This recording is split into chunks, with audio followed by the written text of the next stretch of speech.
ఇక్కడ కోనసీమకు సంబంధించి ఆమె వలలో అనేక మంది అని సాక్షి రాసుకొచ్చింది. అదే సందర్భంలో 2 ఏళ్లలో డజను పెళ్లిళ్ళు డబ్బున్న పురుషులే టార్గెట్ అని మరొకటి రాసుకొచ్చింది ఆంధ్రజ్యోతి. ఇందులో ఒక అమ్మాయికి సంబంధించి రాసుకొచ్చారు, పురుషులు 12 మంది మోసపోయారని. భార్యాభర్తల మధ్య మనస్పర్ధలు వచ్చి విడాకుల కోసం ప్రయత్నిస్తున్న వారే ఆమె లక్ష్యం.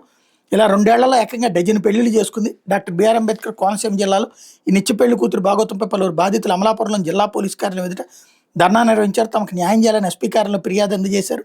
కోనసీమ జిల్లా రామచంద్రాపురం ప్రాంతానికి చెందినట్టుగా భావిస్తున్న బేతి వీర దుర్గ నీలిమ అనే యువతి మరో 3 సభ్యులతో కలిసి ముఠాగా ఏర్పడింది.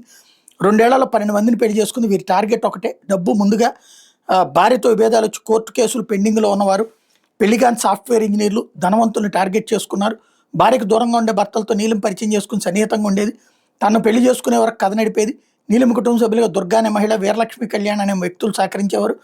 పెళ్లి చేసుకున్న తర్వాత నీలిమ అత్తవారింటికి వెళ్ళేది కాదు. భర్త ఎదురు తిరిగితే కేసులు పెడతామని బెదిరించేది. రహస్య పెళ్లి కాపురానికి సంబంధించిన ఫోటోలు దగ్గర పెట్టుకుని వాటినే చూపిస్తే అందరిని బ్లాక్మెయిల్ చేసి లక్షల్లో దోచుకునేవారు. ఇలా 2 ఏళ్ల కాలంలో 12 మందిని పెళ్లి చేసుకుని వారి కుటుంబాల నుంచి కోట్లలో ఆస్తులు డబ్బులు కాజేశారని బాధితులు ఆరోపిస్తున్నారు. వాస్తవంగా వీడియో చూశాను నేను టీవీ ఛానల్లో. ఒక 3 మహిళలు, ఒక పురుషుడు ఈ అమ్మాయి ఫోటో పట్టుకుని ఉన్నారు. వాళ్ళని పెళ్లిళ్ళు చేసుకున్న ఫోటోలు కానీ అవి లేవు. రెండోది, అమ్మాయి తెర ముందుకు వచ్చింది. ఎవరో చూపించండి వాళ్ళందరూ అంటోంది.